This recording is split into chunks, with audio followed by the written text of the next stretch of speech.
हाय hello everyone. So angel one का con call discussion करेंगे आज हम। रिजल्ट काफी अच्छे रहे इस कंपनी के। 60% की क्लाइंट बेस की ग्रोथ थी। रेवेन्यू उनका अराउंड 63-64% से ग्रो हुआ है पूरे फाइनेंशियल ईयर के अंदर।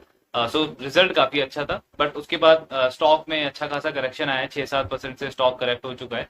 एंड आई ऑलवेज बिलीव कि किसी भी फंडामेंटली स्ट्रॉन्ग बिजनेस में अगर अच्छे रिजल्ट के बाद करेक्शन आता है तो वो एक काफी अच्छी अपॉर्चुनिटी होती है इन्वेस्टर्स के लिए। एंड अभी कॉन कॉल डिस्कशन से और क्लैरिटी होगी हमें कि ये जो बिजनेस है वो किस डायरेक्शन में मूव कर रहा है। अगर हम कॉन कॉल देखें इनका, तो इनका एवरेज डेली ऑर्डर जो है एंजल वन का, वो Q1 of FY24 and Q4 of FY24, इन तीन क्वार्टर के बीच में 86% से इनका एवरेज डेली ऑर्डर ग्रो हुआ है पिछले फाइनेंशियल ईयर के अंदर। अब यूजुअली आप देखते हो ब्रोकिंग बिजनेस जो है वो सिक्लिकल बिजनेस है, तो इस तरीके की जो ग्रोथ है 80% 100% की जो डेली ऑर्डर में ग्रोथ आता है ट्रेडिंग वॉल्यूम में, वो यूजुअली देखा जाता है कि एक आपका डाउन साइकिल आता है, मतलब बेयरिश सेंटीमेंट है, मार्केट में ज्यादा ट्रेड नहीं हो रहा, आपके क्लाइंट ज्यादा एक्टिव नहीं है, ट्रेडिंग वॉल्यूम बिल्कुल डिक्लाइन हो चुका है, तो वो एक लो बेस होता है। देन उसके बाद जब बुल रैली आती है मार्केट में, जब निफ्टी का या इंडेक्स का नया हाई लगता है, ट्रेडिंग वॉल्यूम बढ़ते हैं, तब हम यूजुअली देखते हैं कि उस ब्रोकिंग कंपनी का एक लो बेस के ऊपर 80% 100% 200% की वॉल्यूम ग्रोथ आती है, या डेली ऑर्डर जो है उसमें इतनी ग्रोथ आती है।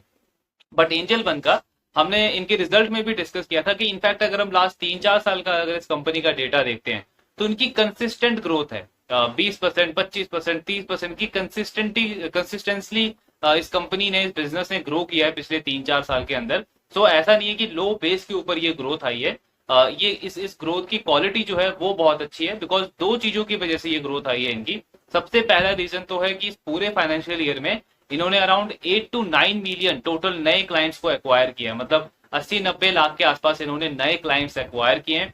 एंड क्योंकि आपका डेली ऑर्डर भी ग्रो हुआ है 86% से, तो इसका मतलब क्या है कि वो क्लाइंट एक्टिव रहे हैं आपके आपके प्लेटफॉर्म के ऊपर, और उसके साथ में पुराने क्लाइंट ने भी कंट्रीब्यूट किया है। ये दो मेन रीजन है जिसकी वजह से इनका डेली ऑर्डर जो है वो 86% से ग्रो हुआ है between Q1 and Q4 of FY24। Then capital raise किया इन्होंने 1500 करोड़ का। तो ये जो कैपिटल इन्होंने रेज किया, ये आगे ग्रोथ के लिए यूज करेगी कंपनी। एंड हमने इनके रिजल्ट में भी डिस्कस किया था कि काफी अच्छा रिस्पॉन्स मिला है इन्हें ग्लोबल डोमेस्टिक इन्वेस्टर से। ये जो इन्होंने कैपिटल रेज किया, काफी अच्छा इंटरेस्ट था दोनों ही तरफ से। देन हाईएस्ट एवर क्लाइंट इन्होंने ऐड किए इस क्वार्टर के अंदर। Q3 जो था, थर्ड क्वार्टर जो था, उसमें भी एंजल वन ने अपनी हिस्ट्री में सबसे ज्यादा क्लाइंट ऐड किए थे किसी भी एक क्वार्टर में। एंड अगेन उसको इन्होंने रिपीट किया है, उस रिकॉर्ड को इन्होंने ब्रेक किया है फोर्थ क्वार्टर में, और हाईएस्ट एवर क्लाइंट एडिशन फिर से इन्होंने फोर्थ क्वार्टर के अंदर किया है। देन कंपनी कह रही है कि जो डिजिटल मॉडल है हमारा, ये हमें पेनिट्रेशन में तो हेल्प करता ही है। मतलब ऑब्वियसली अगर आपका डिजिटल ब्रोकिंग का मॉडल है, तो आप जल्दी स्केल कर सकते हो, ज्यादा से ज्यादा क्लाइंट को आप बहुत जल्दी एक्वायर कर सकते हो, ऑनबोर्ड कर सकते हो अपने प्लेटफॉर्म पे, compare to traditional brokers. Because traditional brokers को क्या है कि कई बार उनके जो RM है, उनको क्लाइंट से मीटिंग करने में ही 1-2 महीने का टाइम लग जाता है, तो एक्विजिशन या ऑन बोर्डिंग वहां पे काफी स्लो है कंपेयर टू डिजिटल ब्रोकिंग का मॉडल। तो कंपनी कह रही है कि मतलब एक्विजिशन तो है, फास्ट है, स्केलेबिलिटी फास्ट है, लेकिन इसके साथ में एक और चीज है कि हम हर साल जितने भी क्लाइंट एक्वायर करते हैं इस मॉडल के अंदर, उनमें से बहुत सारे क्लाइंट जो हैं वो 1 से 2 सेगमेंट में या 2 से 3 सेगमेंट में एक्टिव होते हैं आने वाले टाइम में। सपोज कोई क्लाइंट आज एक्वायर हुआ है जो सिर्फ FNO करता है, लेकिन 1 साल बाद 2 साल बाद वो हमारे प्लेटफॉर्म पे कैश में भी काम कर रहा है, मतलब अपना लॉन्ग टर्म का पोर्टफोलियो भी बना रहा है, वो अपना म्यूचुअल फंड में भी इन्वेस्ट कर रहा है, वो SIP भी कर रहा है। मल्टी सेगमेंट में वो क्लाइंट एक्टिव हो जाता है विद टाइम। ये भी एक और एडेड एडवांटेज है हमारे डिजिटल ब्रोकिंग वाले मॉडल का।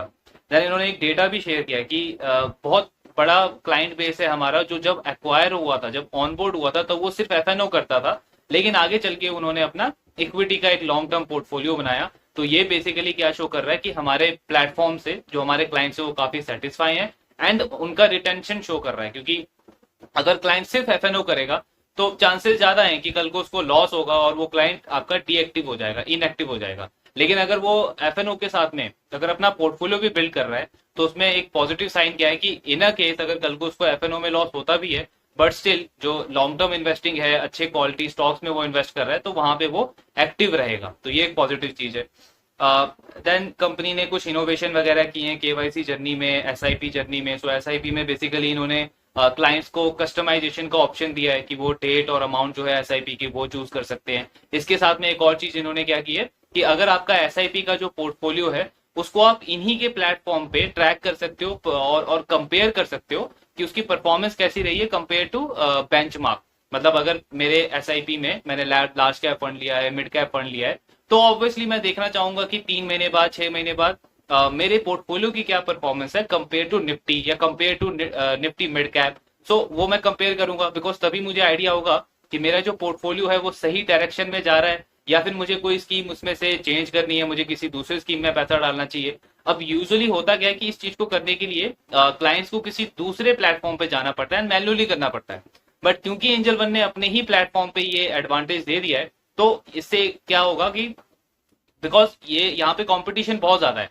अब जो एंजल वन का क्लाइंट किसी और दूसरे प्लेटफॉर्म पे जाता था तो वहां पे चांसेस बढ़ जाते थे कि वो प्लेटफॉर्म कल को उस क्लाइंट को एक्वायर कर सकता है इस एडिशनल सर्विस से। बट क्योंकि इन्होंने खुद अपने इसी ऐप के ऊपर ये सर्विस भी दे दी है क्लाइंट को, तो उनको दूसरे प्लेटफॉर्म पे जाने की भी जरूरत नहीं है। एंड मैनेजमेंट क्या कह रही है कि ये जो छोटे छोटे इनोवेशन हम कर रहे हैं ये एक बहुत इंपॉर्टेंट रीजन है जिससे हमारा एसआईपी रजिस्ट्रेशन आप देख रहे हो वो 40-50% से ग्रो कर रहा है हर क्वार्टर। तो उसका एक बहुत इंपॉर्टेंट रीजन ये भी है बिकॉज क्लाइंट को हर एक ऑप्शन जो है वो आप अपने ऐप के ऊपर दे रहे हो एंड उसको किसी और दूसरी जगह पे जाने का, ये सारी चीजें करने का आप कोई प्रॉब्लम नहीं है। देन इन्होंने अपने एएमसी बिजनेस के लिए हायरिंग करी है इस क्वार्टर में, और जो वेल्थ मैनेजमेंट बिजनेस है उसके लिए भी इन्होंने हायरिंग की है इस क्वार्टर में। कोटक से, आईसीआईसीआई से जो काफी एक्सपीरियंस टीम है उसको इन्होंने हायर किया है इन दोनों बिजनेस के लिए। आईपीएल स्पॉन्सरशिप पे काफी ज्यादा डिस्कशन हुआ है पूरे कॉन कॉल में। मैनेजमेंट ने शेयर किया कि इनका इनसाइट क्या है, क्या पर्पस है इन्वेस्ट करने का एंड क्या ये इस पे रिजल्ट एक्सपेक्ट कर रहे हैं इस स्पॉन्सरशिप इन्वेस्टमेंट पे। So first of all company कह रही है कि ये जो स्पॉन्सरशिप है आईपीएल की ये अगले 5 साल के लिए मतलब 2024 से स्टार्ट हुई है तो 2028 तक ये चलेगा। एंड इसमें सबसे बड़ा बेनिफिट क्या होगा कि हमारी विजिबिलिटी बढ़ेगी, especially tier 2 tier 3 cities and उसके नीचे की जो सिटीज हैं टीयर 4 5 6 7 सिटीज में, वहां पे क्लाइंट को पता चलेगा कि एंजल वन करके स्टॉक ब्रोकिंग कंपनी है। तो बेसिकली हमारी विजिबिलिटी बढ़ेगी, हम ज्यादा लार्ज ऑडियंस को हम टारगेट कर सकते हैं। सो वही मेन पर्पज है जिसकी वजह से हमने आईपीएल में स्पॉन्सरशिप पे अपने ब्रांड कॉस्ट पे इन्वेस्ट किया। देन कंपनी कह रही कि ये जो इन्वेस्टमेंट हम कर रहे हैं अभी इसका शॉर्ट टर्म में आपको इम्पैक्ट दिखेगा हमारे मार्जिन पे, बट ये इंपॉर्टेंट है, ये क्रूशियल है अगर हमारे बिजनेस को हमें लॉन्ग टर्म में ग्रो करना है और प्रॉफिटेबिलिटी बढ़ानी है। वरना तो क्या है, आज 2 करोड़ का क्लाइंट बेस है तो 2 करोड़ का ही रहेगा अगर हम फ्यूचर के लिए इन्वेस्ट नहीं करेंगे। तो अगर इस 2 करोड़ को 20 करोड़ लेके जाना है तो उसके लिए आपको ग्रोथ पे इन्वेस्ट करना पड़ेगा, उसमें शॉर्ट टर्म में थोड़ा बहुत पेन लेना पड़ेगा मार्जिन में, जो लास्ट 2 क्वार्टर में हमने इस कंपनी का देखा भी है। सो वही चीज बिजनेस कह रहा है कि फ्यूचर ग्रोथ के लिए ये इन्वेस्टमेंट जो है वो काफी क्रूशियल है। देन इनका कहना है कि जो ग्रोथ मोमेंटम अभी चल रहा है वो सस्टेन रहना चाहिए, ये काफी इंपॉर्टेंट है। मतलब मैनेजमेंट क्या कह रहा है कि जो भी करंट ग्रोथ रेट हमारा चल रहा है क्लाइंट एक्विजिशन का या रेवेन्यू का, ये सस्टेन रहना चाहिए आने वाले टाइम में। एंड इसके लिए हमें वर्किंग कैपिटल ज्यादा चाहिए होगा, हमें ज्यादा इन्वेस्ट करना पड़ेगा। तो उसके लिए इन्होंने क्या डिसीजन लिया है कि डिविडेंड पे आउट जो है आने वाले कुछ क्वार्टर में उसको ये कम कर देंगे। अब इस बिजनेस के लिए ये बहुत अच्छा डिसीजन है बिकॉज इससे क्या होगा कि इनकी बैलेंस शीट जो है वो हेल्दी रहेगी और ग्रोथ को सपोर्ट मिलेगा। यहाँ पे वो इन्वेस्टर्स जो मार्केट में डिविडेंड वाले स्टॉक्स को ज्यादा ज्यादा पसंद करते हैं या डिविडेंड लेने के लिए ज्यादा इंटरेस्टेड रहते हैं, उन इन्वेस्टर्स के लिए ऐसे बिजनेस जो है वो अच्छे ऑप्शन नहीं है ऑब्वियसली। बिकॉज फिर उनके लिए क्या ऑप्शन बचता है, पीएसयू स्टॉक्स या जो निफ्टी 50 के स्टॉक्स हैं जिनमें पता है कि आपको जो नॉमिनल जीडीपी है हमारी उसी के आसपास की ग्रोथ वो दे सकते हैं लॉन्ग टर्म में। तो वैसे बिजनेसेस ही आपके लिए बेस्ट ऑप्शन है। बट वो इन्वेस्टर जो 20-30s में है, आपको तो एटलीस्ट ऐसे बिजनेसेस को देखना भी नहीं चाहिए जो हाई डिविडेंड दे। आपके लिए ऐसे ही बिजनेसेस आपको चाहिए जो बिजनेस क्लियरली बोले कि हम अपना डिविडेंड वगैरह कम करेंगे या नहीं देंगे एंड उस कैपिटल को हम आगे ग्रोथ के लिए यूज करेंगे, अपने बिजनेस को हम आगे 5 गुना 10 गुना करेंगे, बिकॉज आपकी वेल्थ क्रिएशन वहीं से है। सो आई डोंट नो ये कंसेप्ट क्यों बहुत सारे ऐसे जो इन्वेस्टर्स हैं 20-30s में भी हैं वो भी अननेसेसरी डिविडेंड स्टॉक्स के पीछे काफी ज्यादा उनका फोकस रहता है।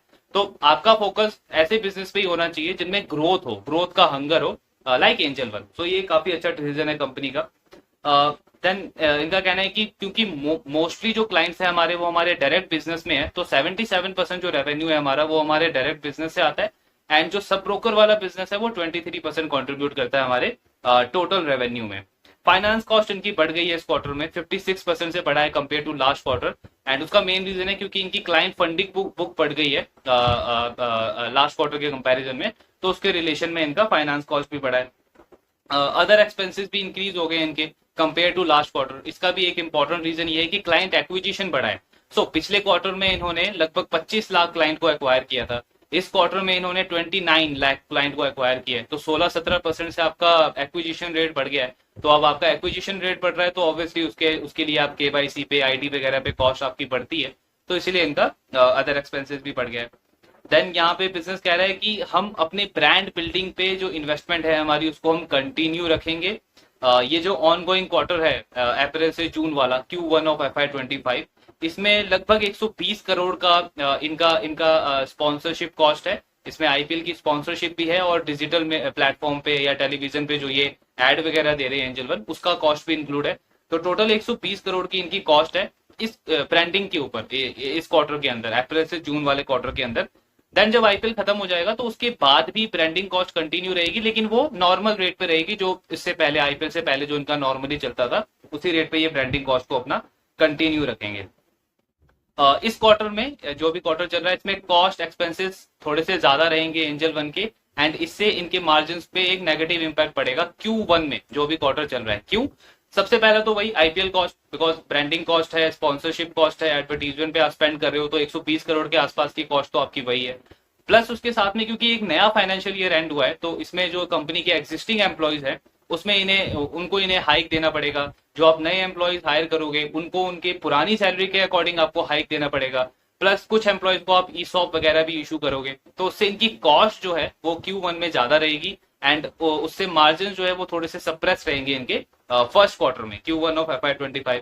साथ में जो इन्होंने अभी कैपिटल रेज किया है तो उससे इनका कैपिटल बेस बढ़ गया है, तो आने वाले क्वार्टर में इनका जो ROE का नंबर है वो भी थोड़ा सा डिक्लाइन होगा। लेकिन मैनेजमेंट क्या कह रहा है कि अब जो हमने कैपिटल जो एक्वायर किया है उसको हम वापस से लगाएंगे बिजनेस में ग्रो करने के लिए।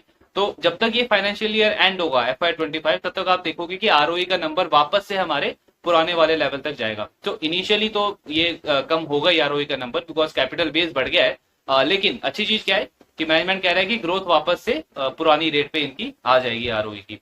देन कंपनी कह रही है कि जब हमने फाइनेंशियल ईयर स्टार्ट किया था FY24, तब इनिशियली पर डे हमारा 42 लाख का ऑर्डर होता था। पर डे जो हमारे प्लेटफॉर्म पे ऑर्डर्स होते थे वो 42 लाख होता था। एंड जब ये फाइनेंशियल ईयर एंड हुआ है Q4 FY24, तब हमारा पर डे ऑर्डर कितना हो रहा है? 86 लाख के आसपास। मतलब जब स्टार्ट हुआ था तो 42 लाख था, एंड हुआ है तो 86 लाख है। अब इसके पीछे क्या इंपॉर्टेंट रीजन है? सबसे मेन रीजन है वही क्लाइंट एक्विजिशन। बिकॉज जब फाइनेंशियल ईयर स्टार्ट हुआ था अप्रैल मई जून लास्ट ईयर का 2024 का 23 का, उस टाइम पे angel one per month 4 lakh से 4,20,000 के आसपास नए क्लाइंट एक्वायर करता था। एंड अब जब ये फाइनेंशियल ईयर एंड हुआ है, जनवरी से मार्च वाला जो क्वार्टर है, इसमें company per month on an average 10 lakh नए क्लाइंट को एक्वायर कर रही है। तो आप एक्विजिशन देखो कि किस रेट से ग्रो हुआ है। सिर्फ 3 क्वार्टर के अंदर जो नए क्लाइंट का एक्विजिशन है वो इनका डबल से भी ज्यादा हो गया, 4 लाख से 10 लाख, ऑलमोस्ट 150% की ग्रोथ है। So that is the reason कि इनका एवरेज डेली ऑर्डर इतने हेल्दी रेट से बढ़ा है।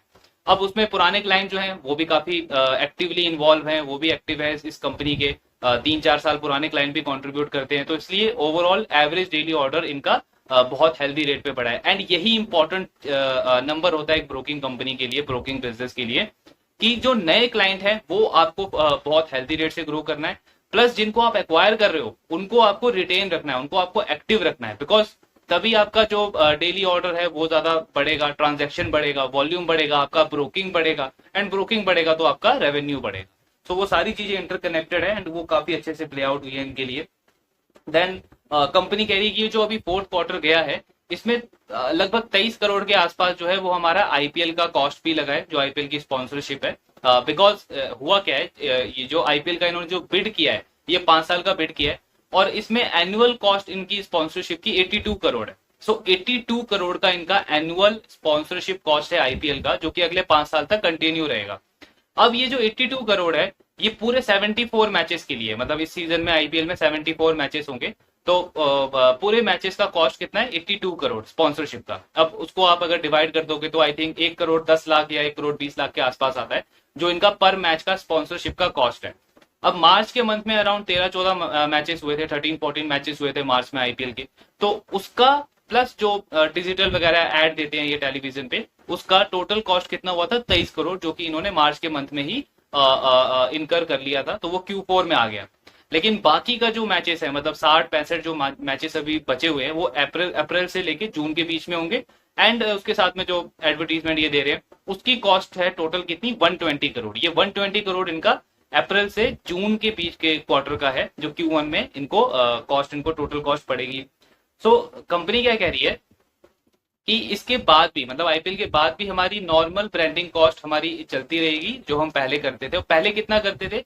सो FY24 मतलब फाइनेंशियल ईयर जो 2024 था, उसमें इन्होंने टोटल जो ब्रांडिंग के ऊपर कॉस्ट किया है वो है अराउंड 88 करोड़। अब इस 88 करोड़ में से 23 करोड़ था आईपीएल के रिलेटेड, तो आप अगर 23 करोड़ को एक्सक्लूड कर दोगे तो टोटल ब्रांडिंग कॉस्ट इनकी हो जाती है 65 करोड़, यानी कि पर मंथ हो जाता है वो 5-6 करोड़ के आसपास। तो कंपनी क्या कह रही है कि आईपीएल जून में एंड हो जाएगा, मई जून में एंड हो जाएगा, लेकिन उसके बाद भी हम अपनी ब्रांडिंग कॉस्ट कंटिन्यू रखेंगे, मतलब पर मंथ 5-6 करोड़ का जो कॉस्ट है इनका ब्रांडिंग के ऊपर वो चलता रहेगा। जो ये ऑनलाइन सोशल मीडिया पे अलग अलग वेबसाइट्स के ऊपर जो ऐड करते हैं एंजल वन, वो कॉस्ट इनकी 5-6 करोड़ की पर मंथ कंटिन्यू रहेगी। तो ब्रांडिंग के ऊपर फोकस बहुत ज्यादा है कंपनी का, उसको वो कंटिन्यू रखना चाहते हैं आने वाले टाइम में भी। देन इसके बाद Q1 में मार्जिन इनका कहना है वही कि फर्स्ट क्वार्टर में आप देखोगे मार्जिन जो है वो सप्रेस रहेंगे, मार्जिन पे नेगेटिव इंपैक्ट पड़ेगा, लेकिन फुल ईयर बेसिस पे, मतलब FY25 जब एंड होगा तो हमारे मार्जिन उसी रेंज में रहेंगे जो हमने गाइडेंस दी है, वही 44-45% के आसपास। मतलब क्या है कि फर्स्ट क्वार्टर में तो इन सारी चीजों की वजह से मार्जिन पे इंपैक्ट पड़ेगा, लेकिन लेटर ऑन जो बाकी के क्वार्टर्स में उसमें कंपनी अच्छे से रिकवर कर लेगी and margin on an annual basis इनका उसी रेंज में रहेगा जो इस फाइनेंशियल ईयर में था। अब इसमें मैनेजमेंट कह रहा है कि इसीलिए हम ऐसा बोलते हैं कि हमारे बिजनेस मॉडल को आप एनुअली फुल ईयर बेसिस पे आप ट्रैक करना चाहिए, आपको एनालाइज करना चाहिए, रेदर देन कि आप हर एक क्वार्टर में देखो कि इस क्वार्टर में मार्जिन कम हो गया compare to last quarter. Because obviously जहां आपको अपॉर्चुनिटी ज्यादा दिखती है मार्केट में, वहां पे आप ज्यादा इन्वेस्ट करते हो, किसी एक क्वार्टर में आप ज्यादा क्लाइंट एक्वायर करते हो, तो उसकी वजह से आपके मार्जिन कम हो जाते हैं, लेकिन उसका इम्पैक्ट, उसका बेनिफिट जो है वो आपको अगले 2-3 क्वार्टर में मिलता है एंड मार्जिन वापस से इंप्रूव हो जाते हैं। सो वही मैनेजमेंट का कॉल है कि फुल ईयर बेसिस पे आप देखोगे तो मार्जिन हमारे उसी रेंज में रहेंगे जो अभी तक हमने गाइडेंस दी है। देन कंपनी कह रही है वही चीज कि हमें जहां भी अपॉर्चुनिटी दिखेगी, जो ग्रोथ मोमेंटम हमारा चल रहा है ये अगले कई सालों तक चलना चाहिए, तो ये ट्रेंड बीच बीच में आपको दिखेगा कि जब भी हमें अच्छी अपॉर्चुनिटी दिखेगी हम ज्यादा से ज्यादा ब्रांडिंग पे स्पेंड करेंगे, ज्यादा से ज्यादा क्लाइंट एक्विजिशन करेंगे। तो उसमें किसी 1-2 क्वार्टर में आपको दिखेगा कि मार्जिन डिप हो गया है, बट वी नो कि हमने जिस तरीके का मॉडल क्रिएट किया है, तो कस्टमर हमारा 4-5 साल तक रिटेन रहेगा हमारे प्लेटफॉर्म पे, तो हमें वो मार्जिन वापस से अचीव हो जाएंगे एंड एक हेल्दी रेवेन्यू वो हमारे बिजनेस के लिए कंट्रीब्यूट करेगा। सो फुल ईयर बेसिस में हमारा वही 44-45% का मार्जिन ही रहेगा। शॉर्ट टर्म में आप देखोगे बीच बीच में एक दो क्वार्टर में कभी कभी ये बीच में फ्लक्चुएशन आ सकती है। देन ये काफी इंटरेस्टिंग इन्होंने डेटा शो किया है। सो बेसिकली एनएसई जो है वो हर मंथ डेटा शेयर करती है कि उनके प्लेटफॉर्म पे टोटल एक्टिव क्लाइंट कितने हैं एनएसई के प्लेटफॉर्म पे। अब एंजल वन का 27 से 28% मार्केट शेयर है इंक्रीमेंटल क्लाइंट्स में, इंक्रीमेंटल एक्टिव क्लाइंट्स में on a 12 month rolling basis. So basically क्या है, जैसे अप्रैल 2023 से लेकर अप्रैल 2024 तक जितने भी क्लाइंट इन्होंने एक्वायर किए हैं उसमें 27 से 28% का मार्केट शेयर है एंजल वन का। देन मार्च 23 से मार्च 24 तक इन्होंने जितने क्लाइंट एक्वायर किए उसमें 27 से 28% का मार्केट शेयर है एंजल वन का। सो इंक्रीमेंटली तो इनका सेकंड रैंक है टोटल एक्टिव क्लाइंट बेस में। बट इसमें कंपनी क्या कह रही है, यहाँ तो आपको सिर्फ यही दिख रहा है कि टोटल क्लाइंट कितने एक्टिव है। जैसे मैंने अगर पिछले साल 100 क्लाइंट लिए एक्वायर किए एंड उस 100 में से 40 क्लाइंट एक्टिव थे, 60 जो थे वो इनएक्टिव थे। अब अगले साल भी आप देखोगे कि 40 ही एक्टिव है, तो इसमें आपको ये नहीं दिख रहा कि यूनिक कस्टमर्स कितने एक्टिव हुए हैं। तो उसके लिए एंजल वन ने क्या डेटा शेयर किया है अपना कि FY21 मतलब फाइनेंशियल ईयर 2021 उसमें इन्होंने जितने भी टोटल क्लाइंट एक्वायर किए थे उसमें से 54% क्लाइंट जो हैं वो अगले 4 साल में इनके एक्टिव हो गए।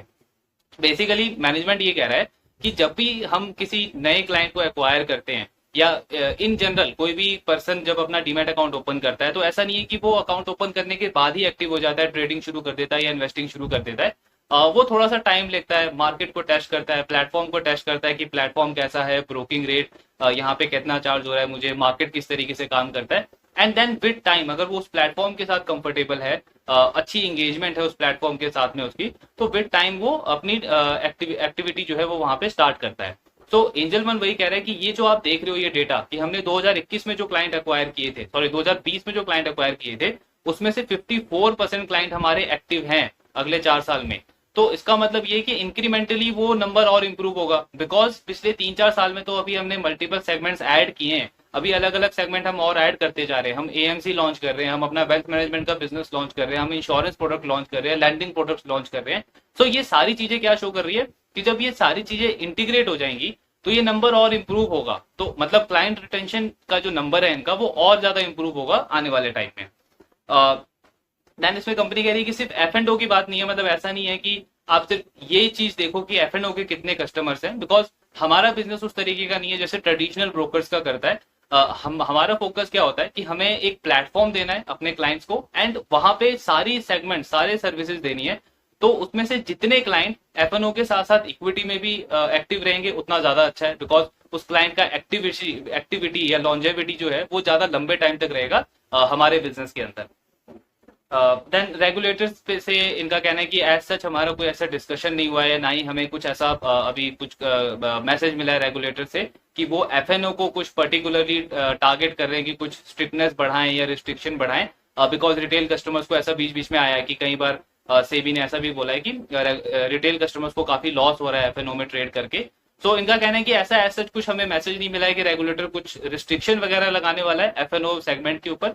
रेगुलेटर का मेन कंसर्न क्या है, मिस मार्केटिंग या मिस सेलिंग जो हो रही है रिटेल क्लाइंट्स को, जो कई लोग कर रहे हैं कि उनकी ग्रीड को टारगेट कर रहे हैं कि पर डे हमारा 10,000 का प्रॉफिट हो रहा है एफएनओ में ट्रेड करके, या फिर जो गलत पीएनएल है, रॉन्ग पीएनएल स्टेटमेंट जो है वो शेयर की जा रही है सोशल मीडिया पे, आपने भी देखा होगा बहुत जगह जहाँ पे लोग डेली अपना स्क्रीनशॉट डाल रहे हैं कि मुझे 10,000 का गेन हुआ, 20,000 का गेन हुआ। एंड अनफॉर्चुनेटली कुछ ऐसे ब्रोकर्स भी हैं जो ऐसे लोगों के साथ में उन्होंने कोलैबोरेट किया है सो दैट कि जो उनके क्लाइंट्स हैं उनकी ट्रेडिंग वॉल्यूम बढ़ जाए, उनका ब्रोकरेज बढ़ जाए।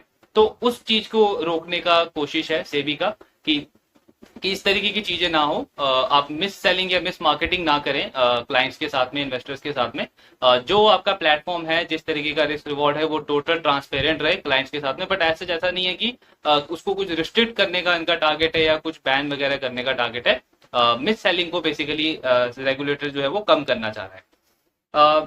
देन इनका revenue, incremental revenue from new client, मतलब जो नए क्लाइंट से आपने एक्वायर किया है उसमें पर क्लाइंट रेवेन्यू इनका कम हुआ है पिछले कुछ टाइम में। सो 1860 रुपए का इनका पर क्लाइंट रेवेन्यू आता था नए क्लाइंट जो ये एक्वायर करते थे 2020 में, वो अब कम होकर के 700 रुपए हुआ है। तो इसमें एंजल वन कह रहा है कि आप हमारा मॉडल अगेन वही डिफरेंस है ट्रेडिशनल ब्रोकर और डिजिटल ब्रोकर वाला। डिजिटल ब्रोकर जो है वो टिकट साइज पे फोकस नहीं करता है, मतलब उसका फोकस ये नहीं होता है कि मैं उसी क्लाइंट को एक्वायर करूंगा जिसका पोर्टफोलियो का साइज कम से कम 10 लाख या 20 लाख का होगा। वो काम जो है वो ट्रेडिशनल ब्रोकर्स का होता है, एंड उसीलिए उनका मॉडल जो है वो स्टक है, वो ज्यादा हेल्थी रेट से ग्रो नहीं कर पाते। डिजिटल ब्रोकर्स का फोकस इस पे होता है कि हम उन क्लाइंट को एक्वायर करें, हम जिस भी क्लाइंट को एक्वायर करें उसमें वो कैपेबिलिटी होनी चाहिए कि विद टाइम वो हमें एक हेल्दी मार्जिन दे दे, 40-50% का मार्जिन दे दे, एंड अगले 2-3-4 साल तक वो एक्टिव रहे, सो दैट एक अच्छा रेवेन्यू वो हमारे लिए डिलीवर करते। सो ये फोकस होता है डिजिटल ब्रोकर्स का। वही एंजल वन कह रहा है कि इसीलिए हम टियर 2 टियर 3 सिटीज में जाते हैं, नए डेमोग्राफिक्स में जाते हैं, नए नए कस्टमर्स को टारगेट कर रहे हैं, जेन जी, मिलेनियर्स, यंग क्लाइंट्स को हम टारगेट करते हैं, रेदर देन की जो 40s में है या 50s में है, इरिस्पेक्टिव कि उनके पास वेल्थ तो बहुत है बट वी नो कि वो ज्यादा टाइम तक हमारे प्लेटफॉर्म पे एक्टिव नहीं रहेंगे, बिकॉज जिसने अभी जॉब स्टार्ट करी है सो वो 30-40 ईयर्स तक इन्वेस्टिंग कर सकता है, एंड वो हमारे को ज्यादा रेवेन्यू दे सकता है, इवन दो अगर वो सिर्फ कैश सेगमेंट में ही डील करता है। तो ये एक बहुत बड़ा गैप है जिसको डिजिटल ब्रोकर टारगेट करते हैं, इसीलिए उनका मार्केट शेयर भी बहुत हेल्दी रेट से गेन कर रहे हैं वो compare to traditional brokers. Then company कह रही है कि जो QIP अगेन वही की डेट रिडक्शन के लिए नहीं, वो हम ग्रोथ के लिए यूज करेंगे। एंड 82 करोड़ का ये टोटल कॉस्ट है IPL का, जो हर साल रहेगा इनका, ये कॉस्ट रिकरिंग है अगले 4 साल तक। इस साल भी इन्होंने किया है, अगले साल भी रहेगा। एंड IPL का मेन बेनिफिट क्या है, या ब्रांडिंग कॉस्ट का मेन बेनिफिट क्या है, सो उसमें मैनेजमेंट कह रहा है कि विजिबिलिटी बढ़ेगी एंड डिजिटल ब्रोकिंग में क्या है कि जो टॉप 3 प्लेयर हैं उनकी एक अलग ही स्पेस है। सो एंजल वन का मेन फोकस है कि अपनी विजिबिलिटी उन्हें बढ़ानी है, ब्रांडिंग बढ़ानी है, सो दैट कल को अगर कोई भी प्रोस्पेक्टिव कस्टमर स्टॉक ब्रोकिंग के बारे में सोचता है या डीमेट अकाउंट ओपन करने के बारे में सोचता है तो उसके माइंड में एंजल वन का नाम आना चाहिए। इट्स जस्ट लाइक जैसे हम बिस्किट्स में देखते हैं कि अगर हम ब्रांडेड बिस्किट्स की बात करें तो 2 ही नाम आते हैं, ब्रिटानिया या पार्ले। सिमिलरली अगर आप बैंकिंग की बात करो कि मुझे एक अच्छे बैंक में अकाउंट ओपन कराना है तो हमारे माइंड में वही 2-3 नाम आते हैं, या तो एचडीएफसी, आईसीआईसीआई, कोटक, ये 2-3 नाम आते हैं। आई डोंट थिंक कि अच्छे बैंक में किसी के माइंड में कैनरा बैंक या बैंक ऑफ महाराष्ट्र या बैंक ऑफ इंडिया का नाम आएगा, बिकॉज वी ऑल नो कि जो क्वालिटी बैंक है या जो ब्रांडेड बैंक्स हैं उनमें इन्हीं 3-4 बैंक्स का नाम आता है। तो ये ब्रांड वैल्यू होती है। सो एंजल वन का फोकस यही है कि अपने ब्रांड की विजिबिलिटी बढ़ानी है, उन्हें अपने ब्रांड पे इन्वेस्ट करना है कि कल को चल के अगर किसी को भी किसी के भी कस्टमर के माइंड में अगर स्टॉक ब्रोकिंग का आइडिया हो, स्टॉक ब्रोकिंग का नाम आए, तो वो एंजल वन को प्रेफर करे। एंजल वन उनके माइंड में क्लिक करना चाहिए, बिकॉज टॉप 3 प्लेयर में आने का मतलब क्या है कि आपका मार्केट शेयर कितना हो गया, 30 से 40%। सो 30 से 40% अगर आपका मार्केट शेयर हो जाता है इतने अंडर पेनेट्रेटेड मार्केट में, जिसमें सिर्फ 10% पेनेट्रेशन है, 10% लोगों का डीमैट अकाउंट है, उसमें से भी सिर्फ 3-4% हार्डली जो है वो एक्टिव क्लाइंट है, तो अंडर पेनेट्रेशन बहुत ज्यादा है। एंड उसमें अगर आप टॉप 3 प्लेयर्स में आ जाते हो with the help of branding, तो आपके पास जो ग्रोथ की अपॉर्चुनिटी होती है वो मल्टीफोल्ड हो जाती है। सो यही टारगेट है एंजल वन का कि हर 3 में से एक क्लाइंट के माइंड में एंजल वन रहना चाहिए। इसीलिए ये आईपीएल के ऊपर, अपने ब्रांडिंग के ऊपर इतना ज्यादा अभी इन्वेस्ट कर रहे हैं। देन मार्जिन पे कंपनी कह रही है कि वैसे तो हमारा अगले साल का मार्जिन जो है वो 45 से 47% रहना चाहिए, बट क्योंकि हम इन्वेस्ट कर रहे हैं और अदर बिजनेसेस में भी इन्वेस्ट कर रहे हैं, एएमसी का बिजनेस है, लैंडिंग का बिजनेस है, लोन वाला, इंश्योरेंस का बिजनेस है, वेल्थ मैनेजमेंट का बिजनेस है, तो इससे थोड़ा सा इम्पैक्ट पड़ेगा। और बट इन जनरल हमारा मार्जिन जो है वो 43 से 45% के बीच में रहेगा। 1-2% का इम्पैक्ट पड़ेगा बिकॉज ऑफ इन्वेस्टमेंट, तो स्टिल 43-45% के रेंज में ही इनके मार्जिन रहते हैं यूजुअली। तो मतलब अपने मार्जिन को ये कंपनी मेंटेन कर रही है with extra growth, incremental growth, क्योंकि क्लाइंट बेस तो ग्रो हो ही रहा है, स्पेंडिंग भी बढ़ रही है, अलग अलग बिजनेस को बिल्ड भी कर रहे हैं, एंड उसके साथ में कंपनी अपने मार्जिन को लगभग सस्टेन कर रही है इस फाइनेंशियल ईयर के अंदर भी। देन वेल्थ मैनेजमेंट और जो बाकी के बिजनेस है उनमें इनका टारगेट है कि काफी अच्छी सिनर्जी डेवलप होगी, बिकॉज टेक्नोलॉजी वाइज तो सब कुछ सेटअप है, इट जस्ट कुछ अप्रूवल चाहिए, कुछ पेपर वर्क है, वो भी टाइम होगा एंड धीरे धीरे उसको हम बिल्ड करेंगे। लेकिन अगले 1 से 2 साल आप देखोगे कि जो ब्रोकिंग बिजनेस है वही मेजोरिटी रेवेन्यू ग्रोथ हमारा करेगा, प्रॉफिट ग्रोथ करेगा। बाकी बिजनेसेस से रेवेन्यू प्रॉफिट ग्रोथ में एक अच्छा कंट्रीब्यूशन में अभी थोड़ा टाइम लगेगा, क्योंकि वो अभी अर्ली स्टेज में ही है, सो धीरे धीरे वो बिल्डअप होंगे। देन इसके बाद कंपनी का कहना है कि एफएनओ में प्राइसिंग का कोई प्रॉब्लम नहीं है। ऐसा नहीं है कि कुछ हमें कंपटीशन फील हो रहा है कि हम अपने एफएनओ के चार्जेस थोड़े से कम कर दें, काफी हेल्दी वॉल्यूम आ रहा है वहां पे एंड उसको हम कंटिन्यू करेंगे।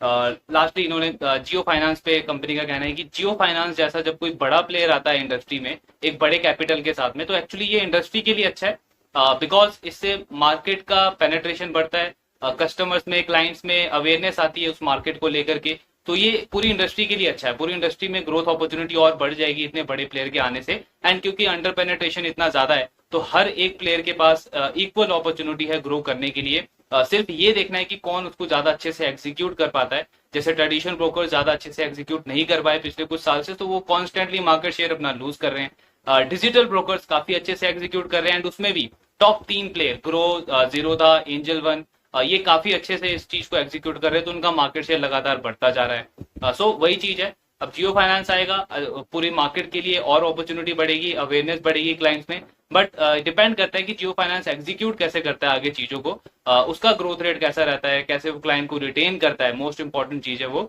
सो उस पर बाकी चीजें डिपेंड करती है, लेकिन अपॉर्चुनिटीज पूरी इंडस्ट्री में हर एक प्लेयर के लिए बहुत ज्यादा है। वेल्थ मैनेजमेंट बिजनेस को जो इनका ग्रो करने का फोकस रहेगा वो ओमनी चैनल रहेगा, मतलब डिजिटल तो है ही, पर साथ में ये अपने एम्प्लॉयज फिजिकल आरएम्स भी रखेंगे जो जाके क्लाइंट से डील करेंगे एंड क्वालिटी सर्विस प्रोवाइड करेंगे। सो दोनों चीजों को ये फोकस करेंगे। सब ब्रोकर वाला जो बिजनेस है इनका, उसको ये कुछ टाइम से बहुत एग्रेसिवली ग्रो नहीं कर रहे हैं। सो बेसिकली इन्होंने सब ब्रोकर्स को ऑनबोर्ड करने का जो क्राइटेरिया है, जो स्क्रीनिंग क्राइटेरिया, उसको थोड़ा सा और स्ट्रिक्ट किया है। एंजल वन का मेन फोकस ये है कि सिर्फ क्वालिटी सब ब्रोकर्स के ऊपर ये फोकस करें, मतलब वो सब ब्रोकर्स जिनके पास एक अच्छा क्लाइंट बेस हो और ज्यादा क्लाइंट वो ऐड करने को देख रहे हो एंजल वन के प्लेटफॉर्म पे, बिकॉज इन्होंने अपनी टेक्नोलॉजी पे बहुत ज्यादा इन्वेस्ट किया है। बहुत कम ऐसे ब्रोकर्स आपको आज के टाइम पे मिलेंगे जिनके पास आप कैश भी है, एफएनओ भी है, करेंसी भी है, कमोडिटी में इस कंपनी का 50-60% का मार्केट शेयर है। देन इसके अलावा insurance, FD, loan products, AMC business, wealth management business, इतने सारे चीजें, इतने सारे प्लेटफॉर्म ये एक ही उस पे ऐड करके दे रहे हैं अपने सब ब्रोकर्स को, ताकि वो अपने क्लाइंट्स की मल्टीपल नीड्स जो है उसको कैटर कर पाए। अब इसमें कॉस्ट लगी है, सो यहाँ पे अगर ये किसी भी ब्रोकर को ऑनबोर्ड कर लेंगे जो पार्ट टाइम में ही एक्स्ट्रा इनकम के लिए ब्रोकर बनने को देख रहा है, अपने 5 से 10 क्लाइंट हैं फ्रेंड्स फैमिली में, उन्हीं को कैटर करना है, तो उसमें इनका वो अच्छा रेवेन्यू नहीं जनरेट होगा। इसीलिए कंपनी का फोकस इस पे है कि क्वालिटी ब्रोकर्स को ऑनबोर्ड करें, जो अच्छा क्लाइंट बेस इनके इनके उसमें प्लेटफॉर्म में ऐड करें एंड लंबे टाइम तक इनके साथ वो एसोसिएटेड रहें। लास्ट इनका मार्केट शेयर, सो जो क्लाइंट एक्विजिशन में जो मार्केट शेयर है वो एंजल वन का टारगेट है कि 35% हमारा मार्केट शेयर होना चाहिए। आज अगर आप देखोगे तो 23% का मार्केट शेयर है एंजल वन का, मतलब 100 डीमैट अकाउंट खुलते हैं तो 23 एंजल वन के खुलते हैं, बट इसका टारगेट क्या है कि 35% लेके जाना है इस मार्केट शेयर को। सो वही गेम है, जैसे ये मार्केट शेयर गेन होगा, मतलब टॉप 3 प्लेयर में आ गए आप, वैसे भी ये इंक्रीमेंटल बेस पे तो आज के टाइम पे टॉप 3 प्लेयर्स में आती है एंजल वन। इसको और इंप्रूव करने को देख रहे हैं वो, 30-40% का मार्केट शेयर हो जाएगा कंपनी का, एंड एक बहुत स्ट्रॉन्ग ग्रोथ रेवेन्यू जो है वो उस कंपनी के लिए, मतलब एक स्ट्रॉन्ग अपॉर्चुनिटीज कंपनी के लिए वहां से हो जाएगी। बिकॉज आप अगर ग्रो को भी देखोगे, ग्रो एक टाइम पे अगर आप एक्टिव क्लाइंट बेस देखोगे तो ग्रो टॉप 10 में भी नहीं होता था, बट लास्ट 3-4 साल में ग्रो में अपने ब्रांडिंग पे ग्रो ने बहुत ज्यादा इन्वेस्ट किया है। हर एक आईपीएल सीजन में वो अपने एडवर्टीजमेंट करता है, ब्रांडिंग करता है, कोई भी बड़ा वर्ल्ड कप वगैरह होता है उसमें भी वो बहुत इन्वेस्टिंग ब्रांडिंग में बहुत इन्वेस्ट करता है। देन इसके अलावा भी सोशल मीडिया पे अलग अलग एप्स के ऊपर ग्रो के बहुत ज्यादा ऐड आते हैं।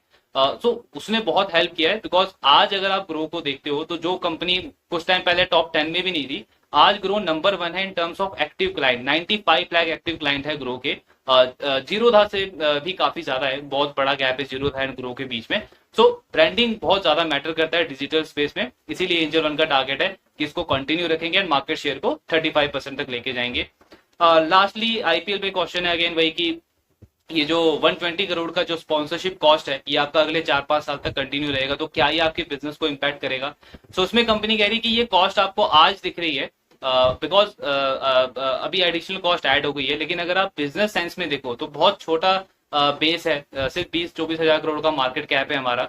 तो अगर हमारा बिजनेस ही अगले 4-5 साल के अंदर 3x हो जाता है तो उसमें तो ये जो कॉस्ट है 120 करोड़ ये कुछ भी नहीं है। आज 4,000 करोड़ का रेवेन्यू है हमारा, अगर हमारा रेवेन्यू 12,000 करोड़ हो जाता है अगले 4-5 साल में, जो कि हो सकता है बिकॉज 50-60% पे कंपनी ग्रो कर रही है, तो अगर अगले 5 साल में ये रेवेन्यू जो है वो 10-12 हजार करोड़ का हो जाता है तो उस पर ये 100-120 करोड़ की ब्रांडिंग कॉस्ट कुछ भी नहीं है। सो वही है कि आगे की ग्रोथ अपॉर्चुनिटी को टारगेट कर रहे हैं, उसके लिए अगर अभी शॉर्ट टर्म में इन्वेस्ट करना भी पड़ रहा है, थोड़ा बहुत मार्जिन पे पेन लेना भी पड़ रहा है, तो उसको ये कंपनी काफी अच्छे से कैटर कर रही है। तो ये ओवरऑल इनका कॉन कॉल डिस्कशन था। हमें समझ आता है कि रिजल्ट काफी अच्छा है, आगे का डायरेक्शन काफी अच्छा है।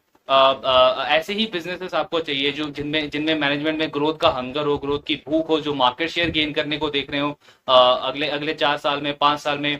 अपना क्लाइंट बेस जो आपका 2 करोड़ है उसको 20 करोड़, 25 करोड़, 40 करोड़ लेके जाने का देख रहे हो, सो वहीं पे असली वेल्थ क्रिएशन है। तो एक अच्छे डायरेक्शन में बिजनेस जा रहा है। हाँ, शॉर्ट टर्म में आप देखोगे कि ऐसे स्टॉक में कभी कभी ऐसा पीरियड आएगा जिसको मार्केट रिवॉर्ड नहीं करेगा, बिकॉज कंपनी को ऑपरेटिंग लेवरेज नहीं मिल रहा है, सेल्स ग्रोथ पैड ग्रोथ के बीच में थोड़ा सा गैप है, बीच बीच में मार्जिन में फ्लक्चुएशन है, but in the longer run ऐसे बिजनेसेस ही हैं जो एक अच्छे वेल्थ क्रिएट करके देते हैं। बाकी ट्रैक तो हम इसको करते ही रहेंगे।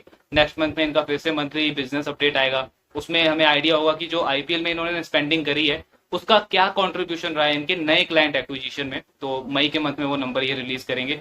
ट्रैकिंग हमारी चलती रहेगी। रिजल्ट काफी अच्छा है, कॉन कॉल काफी पॉजिटिव है, अच्छे डायरेक्शन में बिजनेस मूव कर रहा है। बाकी आपके जो भी डाउट्स हैं do let me know in the comment box. Thank you very much.